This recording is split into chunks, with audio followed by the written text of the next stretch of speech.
Ahora sí. Entonces les decía que vamos a comenzar. Bien, va. Bien, entonces vamos a ver el análisis narrativo. Les decía que esto iba a ir en dos partes. Esta primera parte la vamos a ver en este Canvas y el otro lo vamos a ver en otro material. Aquí vamos a ver más como la parte teórica, el primer pedazo, que es este pedazo sale del mismo libro que les he compartido de Dennis Howitt de análisis cualitativo. Y pues ahí viene este capítulo que es análisis narrativo como tal, nada más que ese es de los mismos que está en inglés. Pero vamos a ver aquí algunas generalidades y luego ya la parte operativa, ya de otros autores que se llaman Gergen y Gergen, que son esposo y esposa. Entonces, pues recuerden tomar las notas igual que como si estuviéramos en la presencia y listo.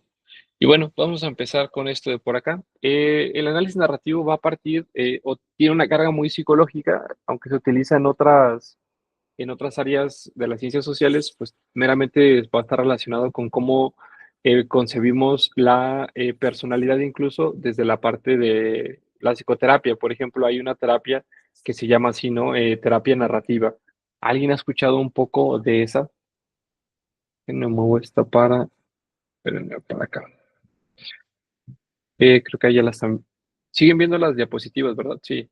Va. Sí. Excelente. Bien, ¿alguien ha escuchado de la terapia narrativa? ¿De qué va un poco la terapia narrativa o no? Bueno, yo lo he escuchado en teoría de grupos. Ok, ¿y qué recuerdas, Diana? Bueno, era pues, de contar algo que te esté molestando, que te esté afligiendo, eh, o sea, pues, con todo el sentimiento que en ese momento te hizo sentir, pero es así más o menos lo que Ok, recuerdo. ok, bien. Pues sí, aunque en ese sentido sería muy similar a otro tipo de psicoterapias, pero más bien donde empieza a marcarse la diferencia, que eso no lo vamos a ver aquí porque pues no es clase de psicoterapia, pero es que en la terapia narrativa parte de esta idea de que eventos muy... Ah, bueno, sí, Emily. Bueno, también había escuchado algo como que era que iban haciendo como un concepto de sí mismos, no sé, algo así Ok, oí. bien, eso sí ya suena más a algo específico de la teoría, de la terapia narrativa, gracias. Pero sí, déjame anotar la participación. Sí, la terapia narrativa, decíamos, tiene que ver con que las personas sí, naturalmente se desahogan un poco o nos platican un montón de qué es lo que les ha pasado, pero lo que vamos a mirar con atención va a ser de qué manera las personas forman narrativas, es decir, de qué forma las personas forman historias alrededor de lo que les pasó, de ese evento. Y lo que van a decir, o lo que parten estos teóricos de las narrativas, es que la forma, la manera en la que la persona estructura su narrativa, su historia, eso va a ser algo identitario, eso le va a marcar y entonces se va a impregnar su personalidad a través de cómo se concibe a sí mismo la persona para la historia.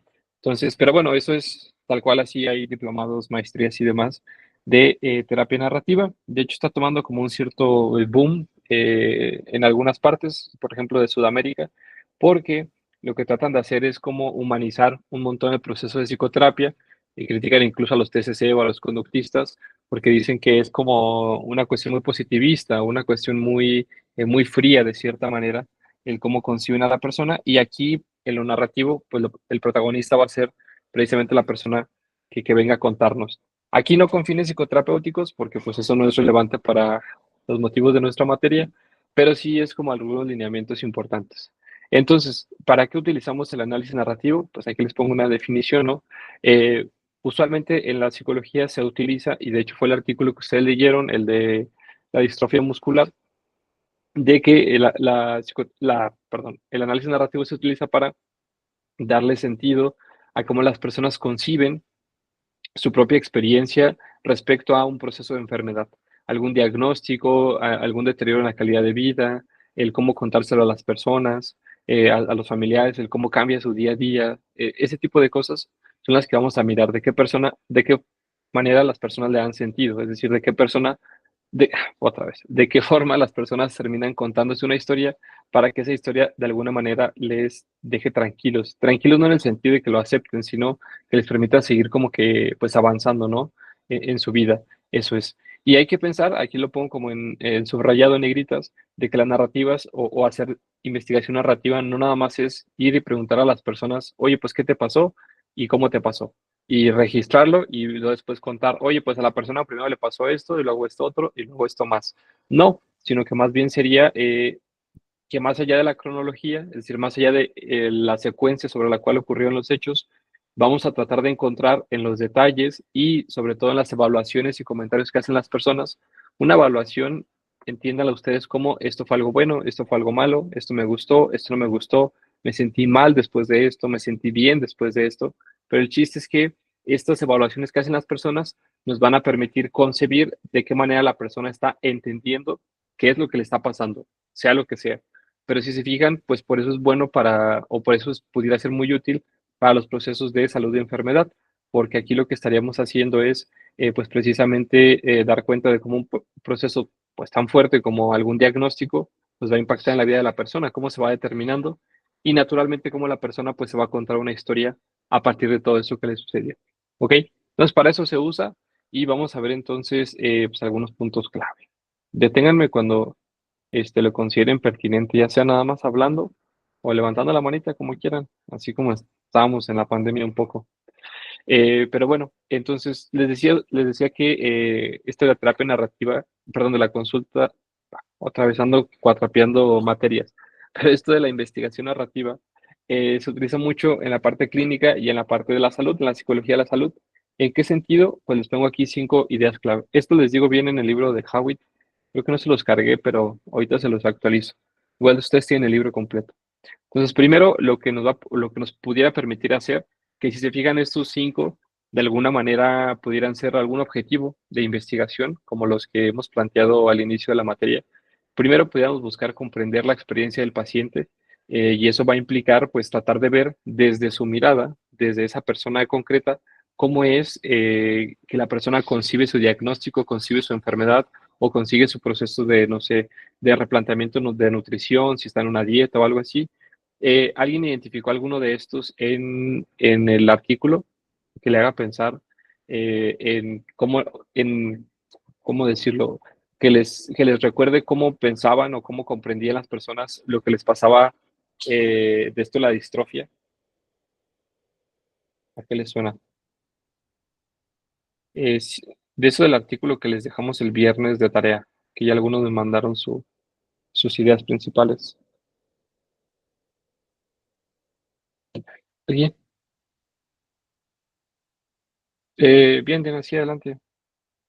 Bueno, yo identifiqué como que eventos cruciales que lo habían Ajá. marcado al paciente, entonces podría parecerse en comprender la experiencia del paciente. Ok, ¿cuáles momentos recuerdas que eran cruciales?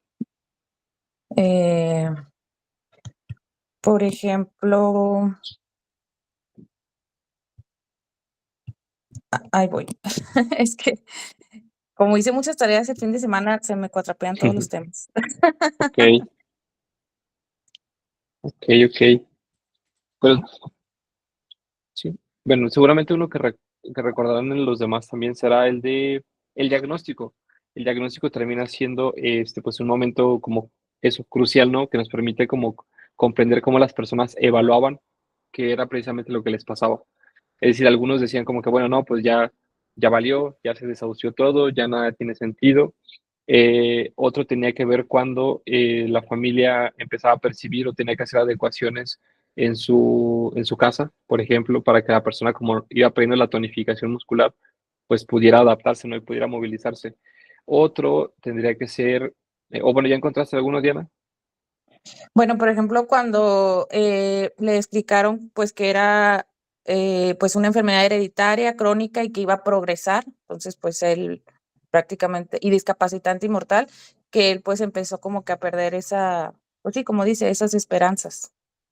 Sí, sí, o sea que no iba a haber salvación, de alguna manera, ¿no? Sí. Eh, Eso es, gracias. Y aparte que era un tanto agresiva, ¿no? O sea, que iba a ser como muy invasiva en la vida de la persona.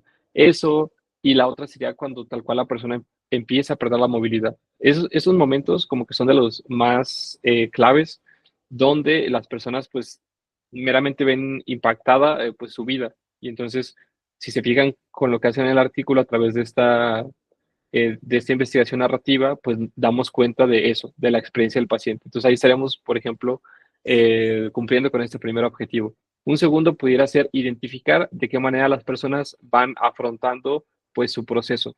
Entonces, de esto que alguien más que recuerda del artículo, cómo se enfrentaban las personas a su diagnóstico. Ojo, no quiere decir que se lo fueran a quitar, porque como ya nos decía Diana, o sea, una enfermedad que iba a ir ascendiendo en cuanto a los síntomas, iba a ir decreciendo la calidad de vida de la persona, pero que hacían un poco es las personas para tratar de sobrellevarlo. ¿Alguien? Sí, Liz. Profe, buenas tardes. Bueno, pues yo Hello. leí que había como un grupo de personas que tenían la misma condición, entonces pues entre ellos se consideraban amigos y pues ya se apoyaban entre ellos pues porque se entendían, ¿no? Eso es, sí, esa es una red de apoyo muy importante porque al ser, gracias, Lizeth, porque al ser una enfermedad como tan específica, tan particular y tan rara, pues sí, pues tan particular, no había como que mucho que hacer, ¿no? O sea, no es como, no sé, alguien que pierde quizá una extremidad que aún cuando es algo muy fuerte, pues la aceptación y el compromiso que se tiene con eso va a ser muy distinto a perder completamente la movilidad, ¿no? Y más porque sabes que en algún punto, pues ya va a tener que ver con perder la vida. Entonces se afecta en demasía. ¿Sí, Diana, nos ibas a decir algo más? ¿No? No, Lick. Ah, bueno, ok. Que vi tu mano, déjala abajo. Ah, ahí está. Sí, gracias. Entonces, sí, este grupo que comenta Lizeth, pues termina siendo de mucho aliento, termina siendo una estrategia que aunque no va a modificar, pues tal cual la enfermedad, sí le ayuda a sobrellevarla. Y otra vez, si se fijan ahí con esta investigación narrativa, lo que se hace es lidiar un poco con las consecuencias psicológicas que implicaría tenerla. Sí, Fernanda, creo que es Mora, ¿no? Sí. Sí, yo, de que también, este hijo, ¿cómo se llama? Felipe, ¿no? Algo así. Que Ajá. también, pues lo ayudó a afrontar que también pudo expresar sus emociones mediante que recibió apoyo psicológico en el centro, ¿no? Ujú. Sí, incluso gracias. La misma idea de ir llevando como un diario, de ir llevando como, fíjense, de ser consciente de que se está construyendo una historia, como que ya es muy diferente a decir, pues me está pasando esto, ¿no? Sino como que, ¿cómo le doy sentido a eso que me está pasando? Y de hecho, no recuerdo si eso viene en el artículo, pero en la tesis de la doctora Cynthia es quien hizo esa investigación. Viene un momento donde ella dice, bueno, pues cuando yo estaba haciendo las entrevistas, porque fue a visitarlos varias veces, pues se murió uno de los chicos que estaba participando en el estudio. Y eso también se pone en la investigación, ¿no? De cómo termina siendo muy fuerte y cómo otros chicos que estaban pasando por lo mismo, cuando saben que fallece este participante, pues también termina siendo como un eco, ¿no? Pero claro, el mismo hecho de compartir su experiencia, pues terminaba rebajando como todo esto de consecuencias que puedan ser negativas, ¿no? Sin ponerle la palabra de alguna patología o algún trastorno. Ayuda a sobrellevarlo, podemos pensarlo. Bien, lo otro sería dar cuenta de cómo, aunque la investigación no está tan enfocada en eso, sí es importante, o si pudiera ser importante, que la narrativa nos puede permitir para ver de qué manera, por ejemplo, el profesional de la salud, digas el médico o enfermera o la médico, le tiene que contar a su paciente, pues, qué es lo que le va a pasar y cómo le va a pasar. Es como que es muy importante compartirle también al profesional de qué manera la persona o de qué manera otras personas han visto lo que o han pensado lo que les pasó y pues tratar de sobrellevarlo, ¿no? Y ya eso tuviera que ver con otras cuestiones como, pues no sé, adherencia al tratamiento, o lo que decíamos de mejorar las consecuencias psicológicas, el no tener, no sé, pensamientos rumiantes, todas estas cosas, ¿no? Después, ver si las intervenciones están funcionando o no.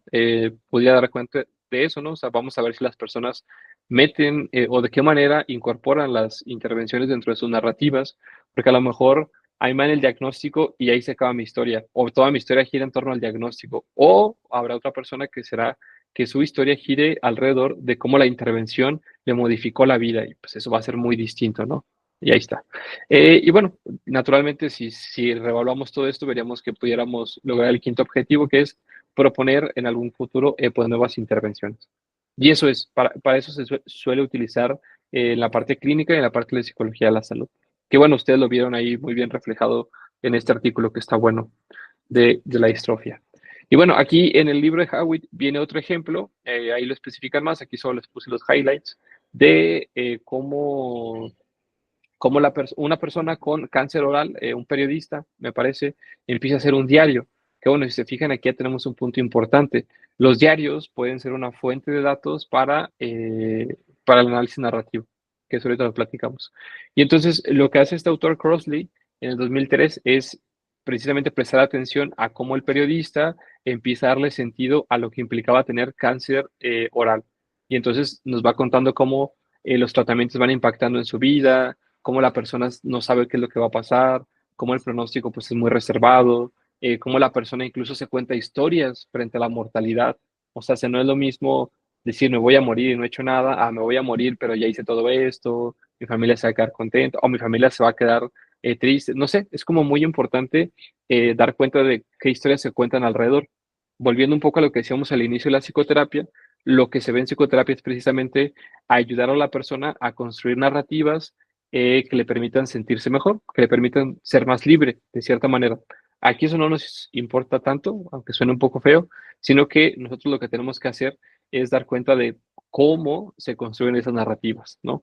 Entonces vamos a pensar como en eventos muy significativos, por ejemplo, esto que decimos de el tratamiento, la experiencia de la enfermedad, y vamos a ver cómo naturalmente todas las personas van a construir narrativas, porque es como un principio teórico de los que parten o del que se parte de este tipo de análisis, ¿ok?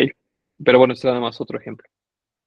Ahora, vamos a ver que todas las narrativas, de acuerdo con McAdams o de acuerdo con el texto que les comento, va a contener 6 principios. Aquí hay 3 y lo vamos a ver 3. Es decir, va a tener 6 ideas claves por las que ustedes, en teoría, van a decir al final, pues claro, por eso vale la pena hacer análisis narrativo, por estas 6 cuestiones o por estos 6 principios generales, ¿no? Entonces, siempre pudiéramos decir que el yo es narrado. ¿En qué sentido el yo es narrado? Pues un poco lo que decíamos al inicio, ¿no? Aquello a lo que llamamos yo o aquello a lo que es nuestra identidad, por decirlo de cierta manera, se va a construir, es decir, el quién soy yo, precisamente, se construye a través de las historias que nos vamos contando sobre nosotros mismos. Es decir, piensen cómo se contaron la vez que entraron a psicología. No sé, digo, no tienen que contarme si quieren, si no quieren, pero por ejemplo, para algunas personas podrá ser un gran logro en la familia, porque a lo mejor pues nadie había estudiado una carrera universitaria o nadie había estudiado en la UADEC o a lo mejor fue algo como una ruptura con la familia porque, no sé, todos querían que fuera ingeniero y pues terminé siendo psicólogo o, no sé, va a haber muchas narrativas y precisamente el cómo ustedes se insertan dentro de esa narrativa, pues es lo que les va a ir dando identidad, es lo que les va a ir consolidando quiénes son. O bueno, no a ustedes, sino a todos. Entonces, por eso cuando nosotros investigamos narrativas, no solamente estamos investigando la serie de pasos de la historia, sino que estamos dando cuenta de cómo la persona se concibe a sí misma, de quién es la persona como tal. Entonces, ese es el primer principio. El yo es narrado, ¿ok? Ahora déjenmelo un poquito más grande. Bien, creo que ahí se ve mejor. ¿Ok? Bien, entonces el segundo principio dice, las narrativas integran vidas y proporcionan una explicación coherente de las escenas individuales en la narrativa. ¿Qué nos quiere decir esto? Al final de cuentas, la historia que nos contamos tiene que tener algún sentido. Ojo, para que algo tenga un sentido, no necesariamente tenemos que basarnos en lo que en verdad ocurrió, sino que importa mucho por qué ocurrió algo, ¿no? Entonces, por ejemplo, yo me acuerdo que, no sé, cuando yo estaba en el posgrado, ahí en la facultad, pues éramos nada más 5 personas, les digo, en la maestría. Entonces yo me acuerdo que muchos de los maestros nos decían de que no, es que ustedes son los estudiantes de elite, así de aquí de Saltillo, porque pues por eso están en la maestría. Y yo me acuerdo que esa no era la historia que yo me contaba. Para mí, en realidad había sido quizá mucha suerte, ¿no? Haber estado en el posgrado en ese, porque pues imagínense cuántas personas no pudieron haber participado y quizá solo participamos poquitas y por eso se quedaron 5, ¿no? O quizá pues en el examen tuve suerte y me fue bien. Es decir, para mí mi historia coherente giraba en torno a que hubo un componente de suerte muy sustancial, ¿no? Y quizá para otra persona no, pues para otra persona va a ser, no, pues claro, sí, porque eso es el resultado de mi esfuerzo y demás, y tal. Y entonces, pues cada quien va construyendo precisamente eso, algo que le haga sentido. A eso me refiero con la explicación coherente, ¿no? Y naturalmente esa historia, no recuerdo si lo pongo más adelante, creo que sí, pero naturalmente esa historia se tiene que relacionar con las historias que han pasado o con las historias que yo he creado previamente. Es decir, sería muy raro que si yo todo el tiempo he creído en la suerte, después algo me pase y diga, no, eso sí fue porque yo me lo merecía todo el tiempo. Pues seguramente las demás historias van a ir en consonancia, ¿ok? Entonces, pues eso tiene que ver con la manera en la que la persona construye la narrativa. O pensemos, por ejemplo, en el caso que hemos estado poniendo de manera reiterada en clase, que sería la cuestión de la violencia de género, ¿no? Si una persona escucha, no sé, en la calle que si a alguien le pasó una agresión sexual, pues por algo le pasó, porque mira cómo iba vestida, o qué hacía sola qué hacía sola en la calle a esas horas, o pues que, no sé, todas estas cuestiones que revictimizan, ¿no? Y luego a esta persona naturalmente le pasa algo que tenga que ver con violencia de género, pues será muy normal que esas narrativas que ha escuchado todo el tiempo son las que utilice para contarse su propia historia, porque pareciera ser lo más coherente. No estoy diciendo que así tenga que ser, sino que eso parecería que nos permitiría entender por qué, por ejemplo, muchas personas no denuncian, ¿no? O porque muchas personas, o porque algunas personas sí denuncian, qué tipo de narrativas han construido. El caso es que, como, si se dan cuenta, es que no hay una única manera de contar historias, pero sí hay que prestar atención a de qué forma lo cuenta cada una para tratar de analizar cómo concibe la realidad la persona. Eso es. Bueno, entonces dijimos el yo he narrado, quiénes somos el resultado de nuestras historias. Después, las historias nos dan un sentido de coherencia a las cosas que nos pasan, a las escenas de la vida. Y tercer principio, de la mitad, dice las narrativas se cuentan a través de las relaciones sociales. Es decir, naturalmente las personas con las que yo me relacione van a impactar directamente en el tipo de narrativas que yo construyo. Seguramente las personas que están cercanas a mí, pues tienen una manera de narrar de cierta manera muy parecida a la mía, ¿ok? Esa sería la cuestión. Yo me acuerdo, así si me permiten otro ejemplo personal, cuando yo era en adolescente, ya en la secundaria prepa, pues jugaba fútbol. Me acuerdo que en alguna ocasión, no sé, teníamos como una partida importante, alguna final, una cosa así, y creo que íbamos perdiendo, una cosa así, no recuerdo. Y recuerdo que el coach nos decía, no, pues acuérdense que esto nos ha pasado antes, acuérdense que siempre nos levantamos, así como todo el discurso motivacional, ¿no? Y pues por alguna razón no la creímos y creo que terminamos ganando ese partido. Pero luego después, no sé, unos 7, 8 años después que seguí jugando fútbol, en otro equipo, con otro coach, con otros jugadores, me acuerdo que íbamos perdiendo y la sensación era, no, pues vamos a perder, ya, o sea, se acabó, no lo vamos a lograr.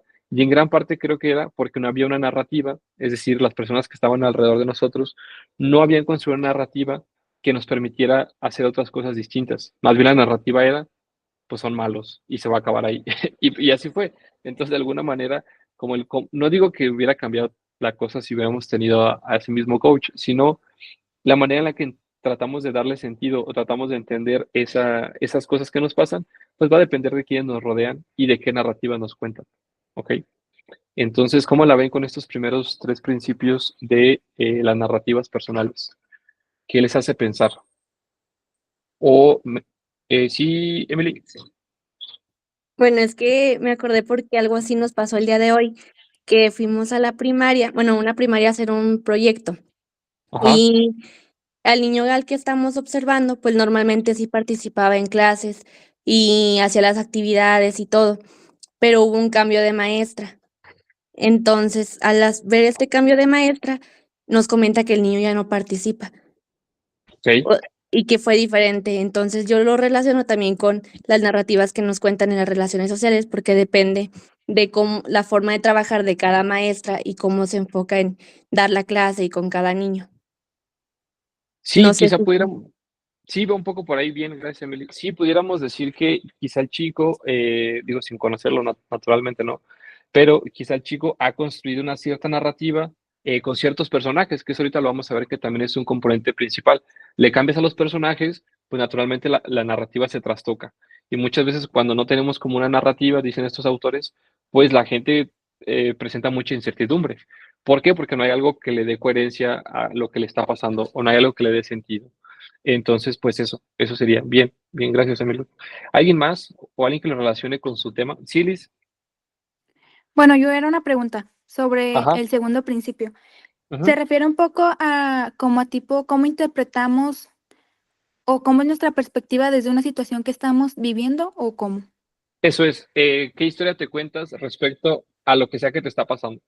No sé, desde que ya te vas a graduar, que te despidieron, que te vas a divorciar, que te acabas de casar, que vas a tener un hijo.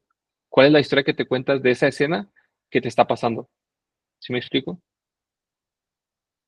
Entonces puede ser Sí, algo gracias. bueno, puede ser algo malo, pero no sé si pensamos en el ejemplo del despido, ¿no? Para alguien el despido puede ser, o díganme ustedes, algo negativo en el despido, ¿qué historia se podrá contar a alguien hablando de algo negativo respecto a que le despidan de su trabajo?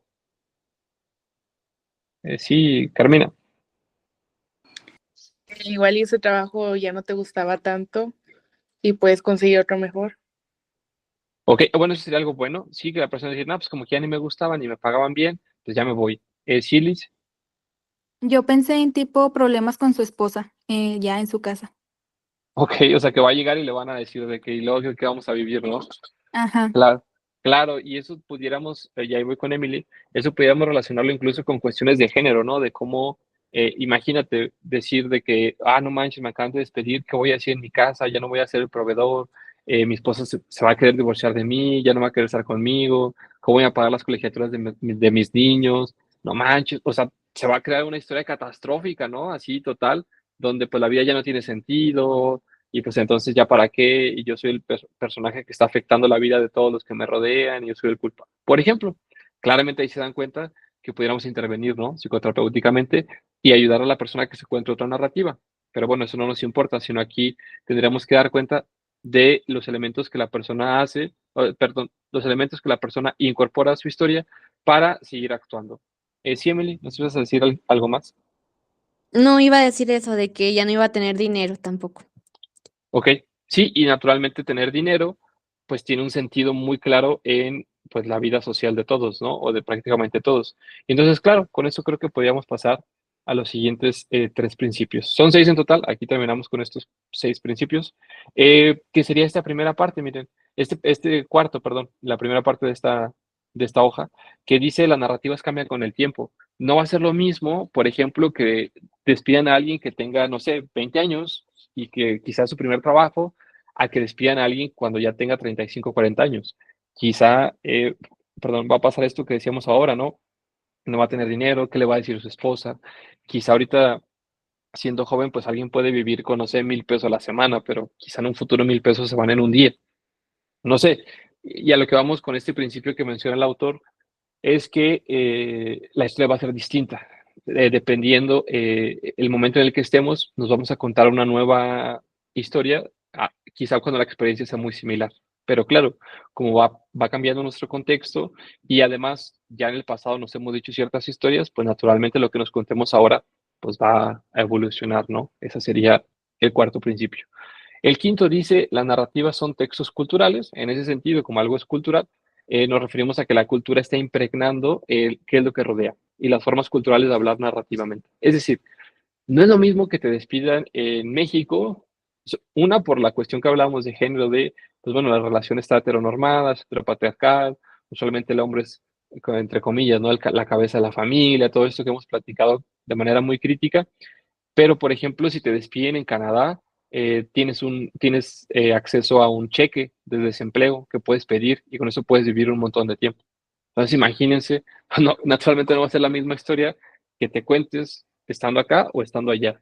O algo que yo siempre pregunto cuando veo data, es decir, cuando veo estos datos de suicidio, fíjense que algo muy curioso es que el suicidio en Saltillo, por ejemplo, que es donde he visto más datos, usualmente ocurre en las periferias, es decir, en las colonias que están hacia las afueras. Usualmente los suicidios, no que no los haya, pero hay muy poquísimos en comparación con los lugares donde sí hay. Prácticamente no hay suicidios para la parte norte de Saltillo, para Los Pinos, para pues, República, San Patricio, todo eso. ¿Por qué será? que cambia en la cultura de una zona y de la otra. Vamos a ligarlo con esto que hablábamos del desempleo. ¿Cuáles narrativas serán distintas de un grupo cultural al otro? Sí, Lisette. A lo mejor la calidad de vida no. ¿Cómo la calidad? O sea, O pónmelo en sea, términos narrativos. pues desde mi perspectiva, ¿verdad? Yo pienso que las Ujú. personas que viven para el lado norte tienen como más posibilidades económicas. Ajá. Igual el dinero pues te abre como que tú vayas a atención psicológica, a un médico, a que tengas mayor bienestar, hablando pues desde el suicidio, a diferencia de una persona que puede vivir en el sur o en cualquier parte de la periferia, que pues no tiene este mismo acceso. Claro, ese sería un componente importante, ¿no? O sea, ¿en qué trabajan las personas? Quizás si yo vivo en el norte, asumimos que hay un cierto perfil, ¿no? Muy claro. Son personas con un mayor poder adquisitivo, que tienen cierto tipo de relaciones sociales que terminan siendo quizá redes de apoyo, quizá a lo mejor hasta tienen derecho a un seguro médico que les permite ir a consulta psicológica, como bien dice Lisette, y quizá acá para otras zonas más periféricas, pues la persona tenga un menor poder adquisitivo, se dedique, no sé, a trabajos que tengan que ver más con, no sé, unas labores físicas, o sea, cansancio físico, que quizás sea un agravante para que si me despiden de algún trabajo y no tengo dinero y no tengo acceso a servicios de salud, pues la historia que me voy a contar, pues híjole, claro, va a ser muy distinta a la que si estoy en otro lugar. ¿Sí, dice algo más? Disculpe. Y luego también Sí. como viene esta parte de como de la educación, que fueron también educados de distinta manera y pues a las personas les pueden decir como que no, tú puedes salir adelante, tú eres lo mejor, van a haber cosas buenas. En cambio, a otras personas como que pueden en su mente pensar que que ya no hay salida, que ya no hay solución a los problemas que puedan estar teniendo en ese momento. Eso es, sí, o sea, porque vamos a pensar que incluso hasta de generación en generación, o sea, imaginemos, ahí voy con Mora y con Diana, pensemos en personas que igual vivimos todos en la zona norte, vamos a decir todos los que estamos en esta sesión, pero mi papá es de hace muchas generaciones, está muy grande, pues culturalmente para él pedir ayuda por ir al psicólogo es muy diferente a lo de que quizás si tengo un papá más joven, ¿no? Porque culturalmente pues no implica lo mismo. Eso tendría que ser otra historia que habría que analizar. Sí, Mora y luego Diana. Y también como que puede influir mucho la negligencia, ¿no? Porque yo tengo familiares que viven por... ah, no recuerdo muy bien la calle, pero viven cerca del lado norte, entonces cuando a veces voy a los domingos con ellos, veo como chavitos de secundaria o primaria que están con su cigarro y su caguamota. Y yo, lo, donde yo vivo, pues mayormente viven personas de mayor edad. Entonces, cuando ven a una persona pues de bajos recursos o alguien desconocido, luego se ponen muy alerta o ven muy mal el que tiren basura o los cigarros que vean personas fumar o beber aquí en las calles. Claro que poniéndolo en términos narrativos sería, cambia las relaciones sociales, cambia las narrativas, que era el principio anterior que veíamos, ¿no? Entonces, claro, quizá en ciertas zonas, pues sea algo normal, es algo coherente que vayas tú al Oxxo a comprarte un café y esté un señor así a las 10 de la mañana esperando para poder comprarse una caguama. Es una escena que es coherente en un entorno y en otro entorno quizá no lo sea. Y entonces, pues claro, la historia que se cuente uno alrededor de eso, pues empieza ahí como a permear, ¿no? Mi identidad, porque ya dijimos que el yo es narrado. Perfecto, ahí vamos ligando los principios. Sí, Diana. Bueno, es un ejemplo relacionado a lo que dijo Liz de lo de la economía y la herencia, porque, bueno, en mi trabajo yo trabajo en la zona norte y mi jefa, su abuelo, pues fue Pedro Figueroa, entonces sus hermanos son casi dueños de todos los locales que están ahí. Y mis jefes, o sea, sí son de que han estudiado en escuelas privadas y tienen la facilidad bueno, del dinero. Claro. Sí, y me imagino que a lo mejor faltó cerrar el comentario, a lo mejor en este tipo de escuelas se tiene más acceso a ciertos productos culturales donde pues sentirse mal es algo normal, donde hay más acceso a ayuda psicológica, donde la persona no se ve tan mal si cuenta sus problemas. Digo, no que tenga que ver con una cuestión de clase, pero usualmente, por ejemplo, los colegios, pues en este afán de innovar, pues tratan de estar como a la vanguardia, ¿no? Y cada vez pareciera ser que, por ejemplo, el acceso a consulta psicológica es más bien aceptado y entonces es algo que está permeando como esas esferas de innovación, ¿no? Y entonces, pues el colegio en ese sentido que está más en contacto con la innovación, pues como en cascada a sus alumnos, a sus maestros y demás, pues les va tratando de inculcar esta cultura y eso a su vez la persona en su vida cotidiana, pues lo va incorporando a su día a día.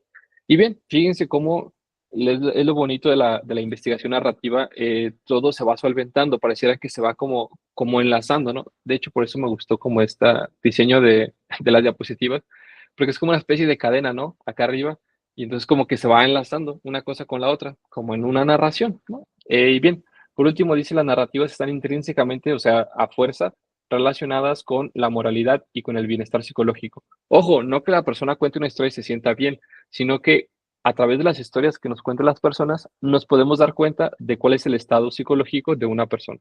Nos podemos dar cuenta que la persona se encuentra bien, se siente bien consigo misma, o bien, al contrario, ¿no? Se siente de la fregada, entendemos por qué consume ciertas sustancias o por qué es adicto a X o Y cosa. Y la moralidad entendida como lo bueno y lo malo. Entendemos qué está bien y qué está mal para esa persona. Entonces, como les platicaba en el salón hace unas semanas, por ejemplo, el estar casada, a mí se me hace, o bueno, ahora me hace mucho sentido, pero cuando lo leí hace tiempo, se me hacía algo así muy raro, cómo el estar casada era un factor para que la gente no denunciara que estaba sufriendo violencia. Pero si la gente solo vivía en unión libre, era más probable que denunciara. Pero claro, tiene que ver con precisamente qué narrativa está rodeando a ese fenómeno, a esa escena vivida. Entonces, dentro de un matrimonio, uno esperaría que sea sagrado y que todas esas cosas, ¿no? Y que va a durar para mucho tiempo, para siempre. Y entonces va a estar mal que yo denuncie, porque denunciar implica romper con ese acuerdo que ya firmamos en el registro civil y en la iglesia, ¿no? Y entonces, pues, de ahí se va tejiendo una historia, ¿no? Pero bueno, esos son los 6 principios de las narrativas personales. No sé si a alguien le queda alguna duda, comentario con alguno de los 6, ¿no? Si no, pues vamos a pasar a lo siguiente. Podría, Ok. disculpe, ay, perdón. Sí, sí, sí, sí. ¿Podría poner, bueno, dar otro ejemplo de sobre el último de las narrativas están intrínsecamente entrelazadas? Ah, sí, lo que nos dice ese último principio, Mora, es que cuando tú escuches una narrativa o cuando la analices sistemáticamente, te vas a dar cuenta de 2 cosas, siempre dice, ¿no? Porque intrínsecamente quiere decir que es muy probable que estén ligados. Es como en automático, que cuando tú leas una narrativa te vas a dar cuenta de lo que está bien y mal para la persona y cuál es su estado psicológico, cuál es su estado de bienestar. ¿En qué sentido la moralidad? Por ejemplo, si pensamos en la cuestión de las maras, ¿se acuerdan en la primera clase o la primera semana que yo les contaba que me tocó entrevistar a un chico que su hermano había estado en una pandilla y por X o Y él se quiso salir de la pandilla y fue a hablar a la policía? ¿Sí se acuerdan? Sí, Sí, bien. Por ejemplo, ese acto que pudiéramos decir moralmente fue algo bueno, ¿no? Ir a denunciar a los delincuentes.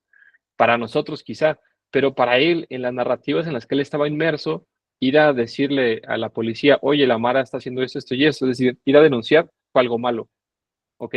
Y por eso en gran parte, pues, por eso y la corrupción y todo esto, pues fue que le pasó eso, ¿no? Y entonces, si analizamos su historia, pues dentro de sus relaciones sociales, nos vamos a dar cuenta, dentro de esas esferas en las que él está inmerso, que está bien y que está mal. ¿Cómo accedemos a eso? A través del análisis de las narrativas. Y la otra cuestión es la del bienestar, que es decir, cuando exploramos mucho las historias que se cuentan las personas, nos vamos a dar cuenta si la persona nos lo está contando como algo normal o nos lo están contando como algo que le da miedo o como algo que le gusta o como algo que le presenta ansiedad o como algo que no le permite salir de casa. Y entonces ahí nosotros, ya quizá no me van a decir literalmente, ¿no? Ay, pues me siento bien mal o ay, me siento muy bien, sino que yo lo puedo extraer de su narrativa. Haz de cuenta que es como si analizáramos al personaje de una película y tú tratas de decir, ¿sabes qué? Ese personaje tiene problemas psicológicos, ¿no? O ese personaje se ve que está bien psicológicamente. ¿Cómo lo vamos a saber? Pues porque vamos a analizar precisamente cómo nos cuenta la historia. Entonces, cuando las analizamos, te decía hace un momento es casi un hecho que siempre van a estar presentes esos dos componentes, la moralidad y el bienestar psicológico. No sé si con eso te respondí, Mora. Sí, gracias. Sí, va. Hay una película muy buena que se llama, si pueden verla, véanla. Se llama Lock, así miren. Lock, película. Está buenísima. Dura poquito, dura como 1 hora 40, esta mera. Y precisamente lo que vemos en toda la película, en este personaje, es cómo son las narrativas que él tiene encontradas. Por ejemplo, ser un buen padre o ser un buen esposo o ser un buen empleado. Esas tres son las narrativas que están en toda la película. Bueno, ¿alguien ya la ha visto? Es un poco viejita, del 2013, ¿no? Bueno, si no, les recomiendo verla. Y están como compitiendo esas tres historias. Ser un buen padre, ser un buen esposo y ser un buen empleado. Y entonces él está haciendo un montón de cosas respecto a lo que para él es ser bueno en esas tres narrativas. Y pues a veces no es lo mismo ser bueno en un lado que en otro, y entonces pues ahí hay conflicto y a veces ve. Pero bueno, entonces esto ya es más pragmático, es decir, es más aterrizado, ya más técnico, no tan teórico, que serían qué tipos de datos podemos utilizar para, caray, bueno, aquí es una más bien, para el análisis narrativo, ¿ok? No, corrijo. Entonces, ¿de dónde podemos partir o qué vamos a tratar de mirar? Bien, podemos partir de relatos orales o relatos escritos. Es decir, la persona nos lo puede contar así platicado, o bien podríamos pedirle que lo escribiera. Eso es la primera cuestión. Después, la persona nos puede contar de que toda su vida, o sea, desde que él nació, qué le ha pasado, ¿no? Entonces, una persona nos puede narrar cómo es ser miembro de una comunidad rural en la sierra de Chiapas, ¿sí? Desde que él nace, entonces a dónde iba a la escuela, si iba o si no, qué le decían sus papás, todo eso, y nos cuenta así toda su vida, ¿no? De ahí el nombre. Y la otra sería que la persona o sea, podemos nosotros analizar narrativamente cómo la persona se inscribe dentro de un proceso específico. Es decir, oye, pues a partir de que hubo balaceras en la sierra de Chiapas en el año 2023, cuéntanos tu historia a partir de ahí. Y pues bueno, él nos puede narrar como esos eventos muy concretos, ¿no? Las dos son correctas.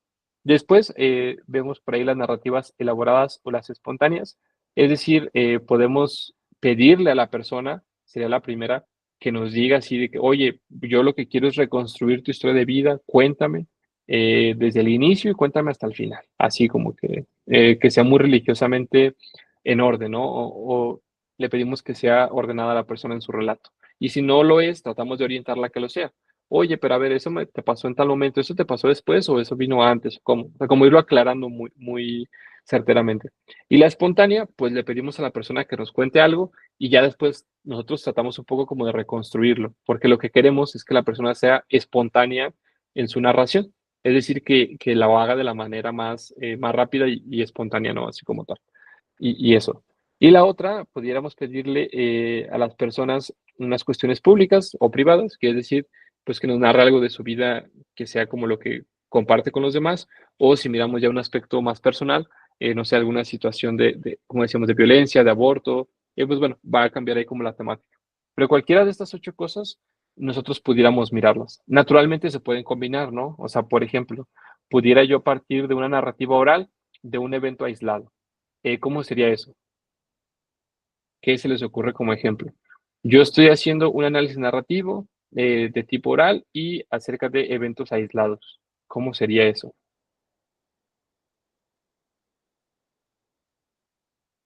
Sí, Liz.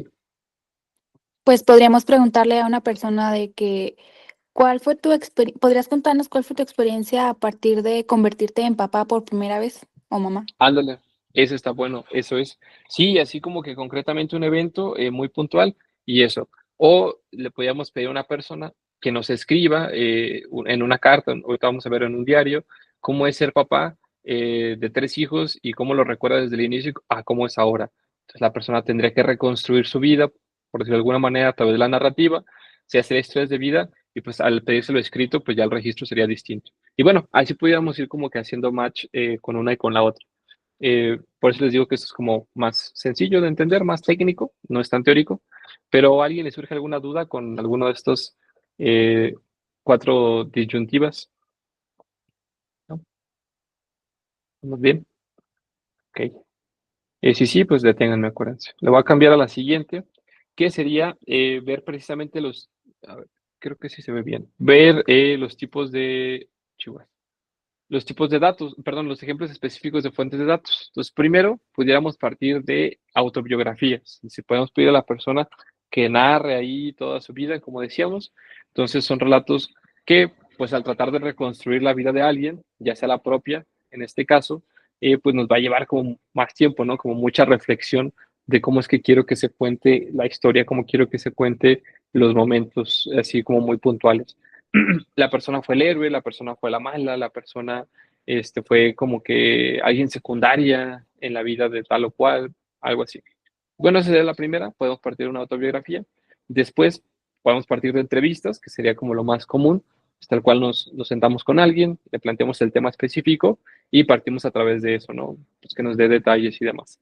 La otra sería el material de archivo. Aquí entraría, por ejemplo, los diarios. Podríamos pedir a una persona que haga un diario, o si la persona ya tiene un diario, nosotros pudiéramos analizar su forma en la que construye sus narrativas, o bien pudiéramos partir de cartas, de fotografías. Acuérdense que la investigación documental parte pues, de esto, ¿no? De cualquier archivo que pudiera proporcionarnos información. Entonces, el más importante era el anterior, pero aquí vemos como todavía más aterrizado a qué nos referimos cuando hablamos de fuentes de datos. ¿Alguien le surge alguna duda, comentario con estas tres? Por ejemplo, hay muchas personas que ahora hacen cartas. Bueno, que investigan esto a través de cartas. Es como que le dicen, no sé, imagínense, leía un artículo de una persona, era de alguna zona de Estados Unidos, así del oeste, que sería allá creo que por Washington, algo así para allá, para el norte, y decían, las personas que tenían un diagnóstico, no recuerdo qué tipo de cáncer era, pero era cáncer, le hacían una carta a sus padres. Eran personas que no tenían padres, o sea, que ya eran adultos, pero que no tenían padres por X o y entonces en esa carta le contaban cómo era su vida y cómo había cambiado ahora a partir del cáncer. Entonces, naturalmente la persona al escribir la narración, pues tenía como que meditar de cierta manera cómo se dijeran las cosas, aun y cuando la persona a la que iba destinada, pues no la fuera a leer, ¿no? Porque ya no estaba, pero el ejercicio era un poco ese, ¿no? O sea, a ver, cuéntale tu historia como si la fuera a leer y quisieras que te entendiera. Y luego ya las investigadoras lo que hacían era precisamente, pues, partir un poco las cartas en el sentido de ir analizando los momentos, qué le daban más importancia, qué contaban primero, qué contaban después, todo eso. Ok. Eso de qué manera la persona le daba sentido a lo que le pasaba. Y bueno, aquí me faltan nada más dos. Sí, bien.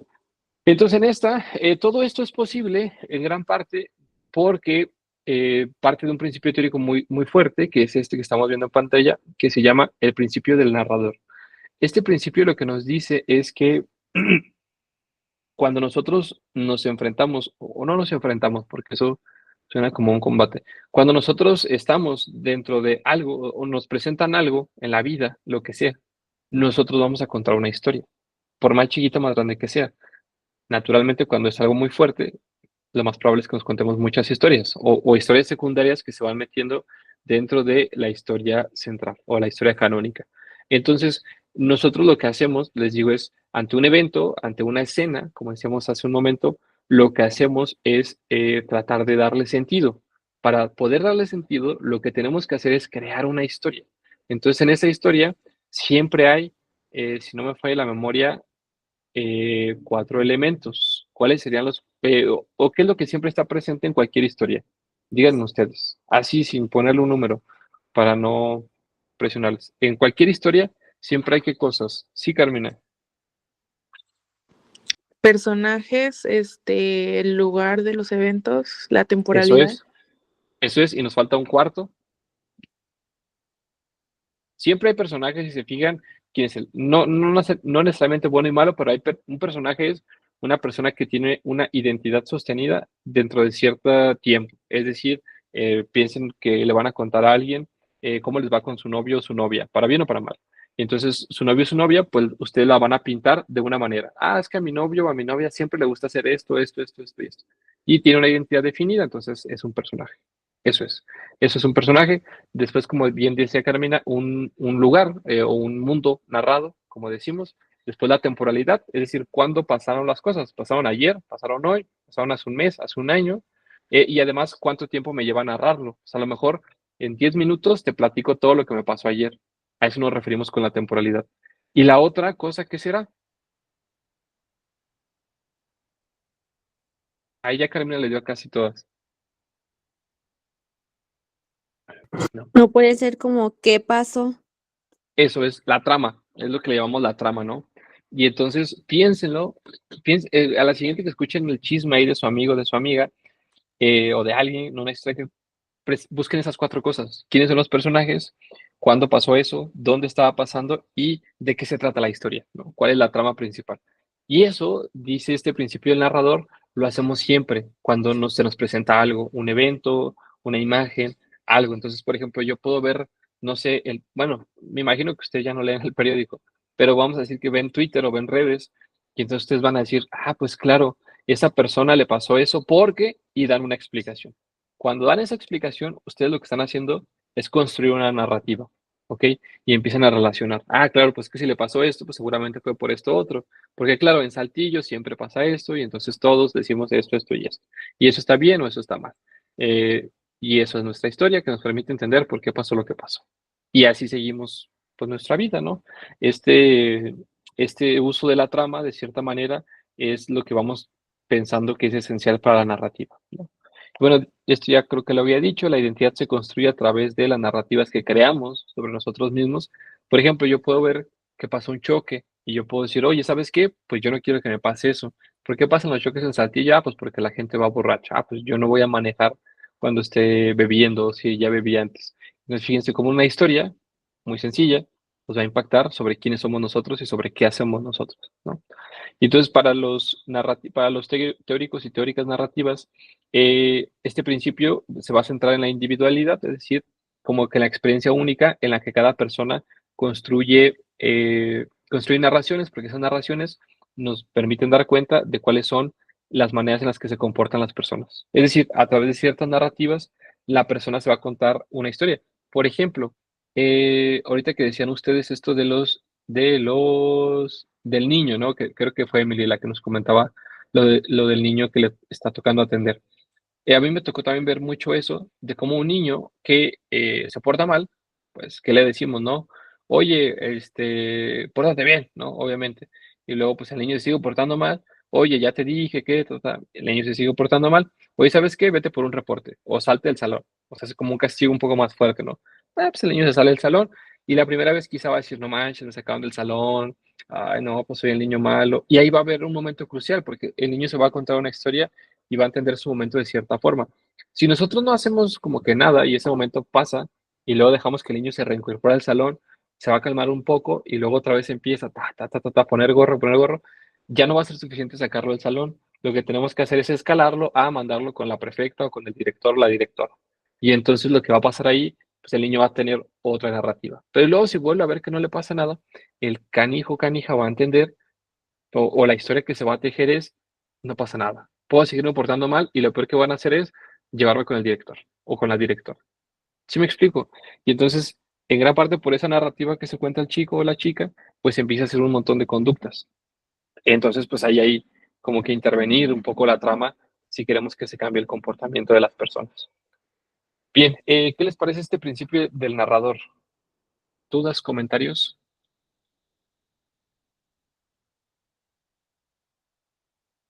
¿No? ¿Estamos bien? Ok. Bueno, entonces vamos a esta última parte teórica y luego ya pasamos a la parte operativa. Entonces, piensen del análisis narrativo, al menos, chicos, estas 4 partes, ¿ok? Estos 4 puntos clave, que serían los esenciales, ¿no? Con esto damos como cierre a esta parte. Número 1, el análisis narrativo examina las historias que las personas se cuentan sobre sí mismas. Vamos a ir buscando los temas, las tramas, las imágenes a través de las cuales las personas le dan sentido al mundo. Podemos ver que los hombres siempre son malos, o los hombres a veces son buenos, o los hombres siempre son mensos, o siempre, no sé, esa podría ser la imagen que tenga un cierto grupo respecto a una figura, por ejemplo. Y luego, número 2, Eh, por ejemplo, ahorita que pasó esto del Temach, sí lo ubica, ¿no? Al Temach, a este personaje tan curioso, por decir poco, pero si ubican un poco su discurso, ¿no? Si ubican un poco la narrativa que él quiere construir, o no lo ubican al personaje. Yo no. ¿Quién es? No, digo, no lo recomiendo para nada, ¿no? Más bien aléjense de eso, qué bueno que no lo conocen. Pero alguien que sí lo conozca, no, no lo topa alguien.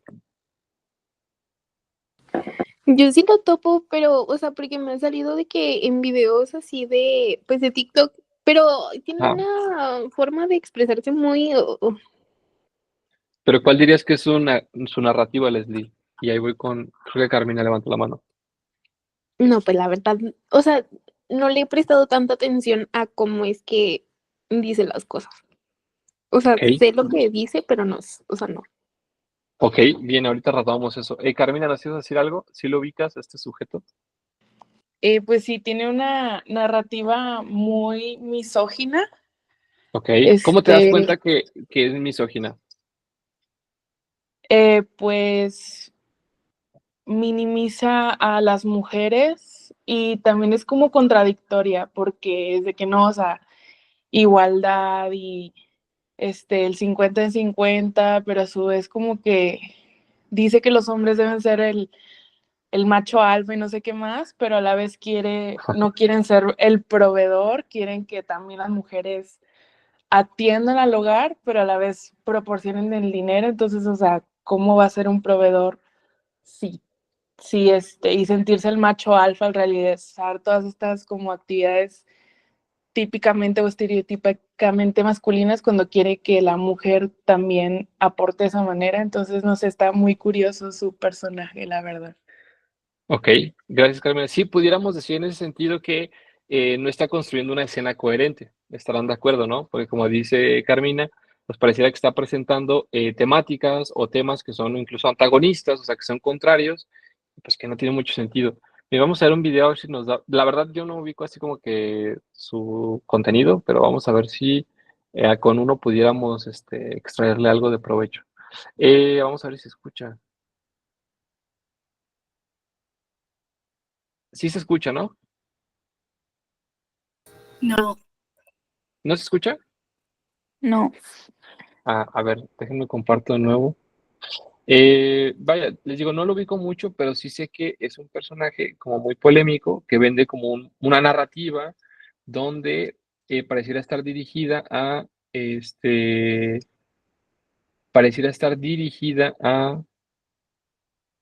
a cierto tipo de hombres, ¿no? Que tiene como un perfil muy claro, que son hombres que como que están sentidos defraudados de cierta manera por las mujeres, y entonces él básicamente lo que hace es venderles una narrativa donde ellos son valiosos, donde ellos no tienen la culpa, donde las mujeres son interesadas, como dice Carmina, y entonces pues los hombres terminan aceptando esa narrativa porque les consuela de cierta manera, ¿no?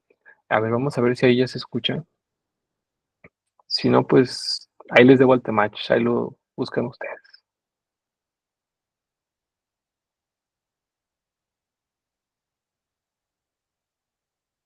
¿Sí se escuchó o no se escuchó? No. No, No se escucha, pero pues No. está Ah, en con los los subtítulos, subtítulos. ¿no? Va, gracias. Vamos con esos.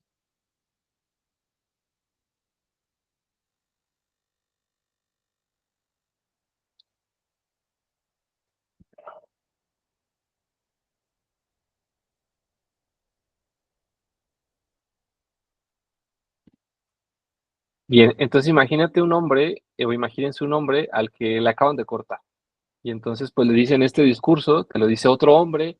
Y dices, claro, no, pues sí, yo sí voy a ser el bueno, ¿no? Vamos a ver este.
Bien, suficiente temach por hoy, pero sí queda como un poco ejemplificado esto que comentamos, ¿no? De cómo pareciera ser que este tipo está vendiendo una cierta narrativa que termina siendo, digo, es mayormente aceptada el tipo, la verdad es que es muy viral, entiendo que un montón de gente lo sigue y demás, pero fíjense cómo la persona lo que está haciendo, perdón, es insertar una trama muy clara donde pareciera que el hombre está viendo a través de un velo, o sea, como que no ve lo que es la realidad.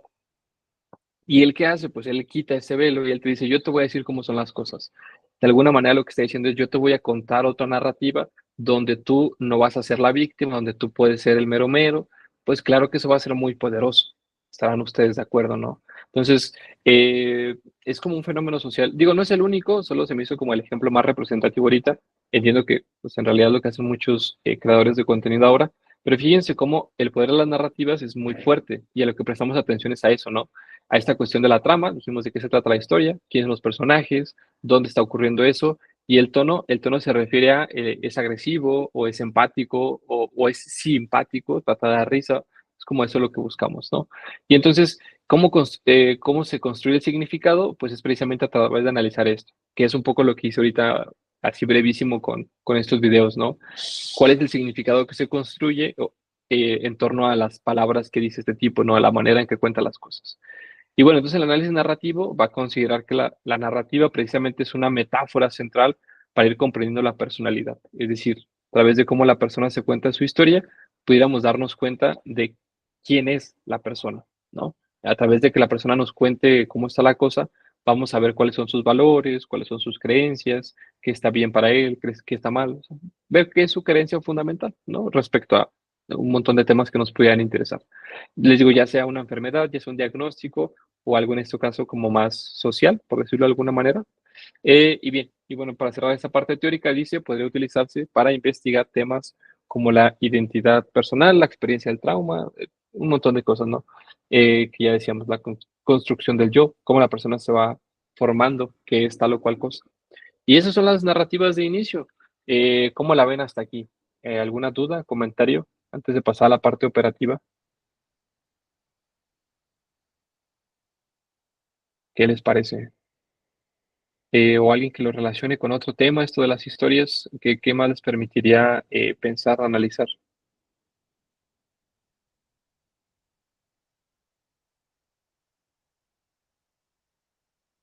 ¿Estamos bien? Digo que está bien padre, o sea, como que te pones o sea, como que es lógico en ciertas partes, pero luego te das cuenta que, o sea, muchas cosas pasan de la vida diaria que lo puedes relacionar con la narrativa y, no sé, como que también te hace más, pues, como ver más allá de lo que nada más puede observar nuestra vista. Perfecto, Mora. Sí, no solo, pues sí, por ponerlo en palabras sencillas, sí, pero sería como caer en cuenta de todas las narrativas que quizá tenemos insertas o todas las narrativas que hemos incorporado y que quizá no nos dimos cuenta que lo estamos haciendo. No porque sea un proceso inconsciente, no es por eso, sino más bien porque es un proceso tan común que no reparamos en ello. O sea, lo estamos haciendo todo el tiempo, ¿no? Estamos diciendo, ah, claro, esa persona es culpable de esto por esto o lo otro, o no, esa persona no es culpable o él está bien o él está mal. Y eso es parte de formar, o más bien, eso es necesario para formar parte de una cultura. Es algo que va a pasar cuando estamos en una cultura. Piénsenlo en su salón, ¿no? Con quien sea, ¿no? Esta persona puede ser mi amiga y esta persona no puede serlo. ¿Por qué? Pues porque ese personaje va dentro de mi historia o no va. ¿Por qué? Pues porque previamente ya he convivido con esos personajes y me gustan o no me gustan. Van a contaminar mi trama o la van a dejar es decir, la van a hacer pura o impura. Y una disputa en torno a quién quiero ser, de cierta manera. Y claro, sí, sí es algo bien padre. Y qué bueno que lo pienses así, Mora. A mí también me agrada bastante la terapia, bueno, la terapia y el análisis narrativo. Bien, entonces vamos con unas partes ya más operativas, ya más metodológicas, es decir, las anteriores eran más teóricas dentro del análisis narrativo y ahora vamos a ver como la parte operativa, o sea, cómo se hace, ¿no? Tal cual. Para eso vamos a utilizar este material. Pero, ¿alguien más? ¿Algún comentario, duda? Hasta aquí. Sí, Diana. Esto, bueno, también se puede ejemplificar, por ejemplo, el discurso, bueno, la narrativa más bien, que tienen las feministas radicales. Sí, cualquiera, pero ¿qué te hace pensar la narrativa de las feministas radicales? O sea, por ejemplo, que generalizan el odio o, bueno, hacia los hombres por una, pues por algo que le hicieron a una persona. ¿O cómo? Sí, algo así, pudiéramos decir que dentro de sus narrativas, o la narrativa que ellas estructuran de cierta manera, es como un principio comunitario, ¿no? Es decir, no hay un ella y un yo, sino es como un nosotros o nosotras. Y entonces, quien afecta a nosotras, pues tenemos como este sentido más gregario. La narrativa es esa, la narrativa es de la sororidad, va un poco por ahí, ¿no? De qué entendemos por acompañamiento, qué entendemos por seguridad, qué entendemos por un movimiento social. Y entonces está como esta parte gregaria de cerrar filas, vamos a llamarle de manera simple.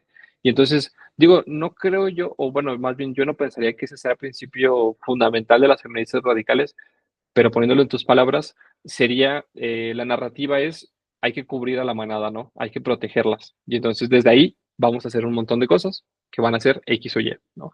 Salir a marchar, denunciarlo, participar en las actividades que proponen, lo del tendedero, ta. Pero ahí, claro, lo que bien puntualizas es que hay una narrativa que está, es la que es donde se insertan las conductas o los comportamientos. Sí, pero claro, definitivamente hay una narrativa.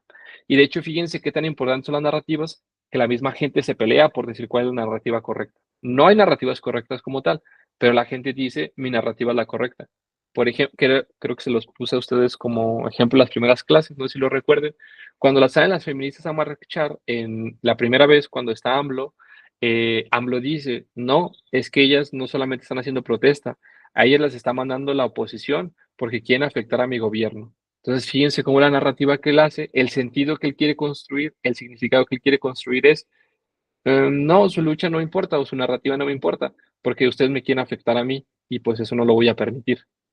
¿Sí me explico? O sea, las narrativas son sumamente potentes porque quien controla la narrativa, quien controla el significado de cierta manera, pareciera ser que controla la realidad, ¿no? Si me permiten ponerme ahí más teórico, pero va a controlar la realidad en el sentido de qué está bien y qué está mal, ¿ok? Pero claro, detrás de cualquier movimiento social hay una narrativa, eso es en definitiva. O no sé si tu pregunta iba hacia otro lado, Diana.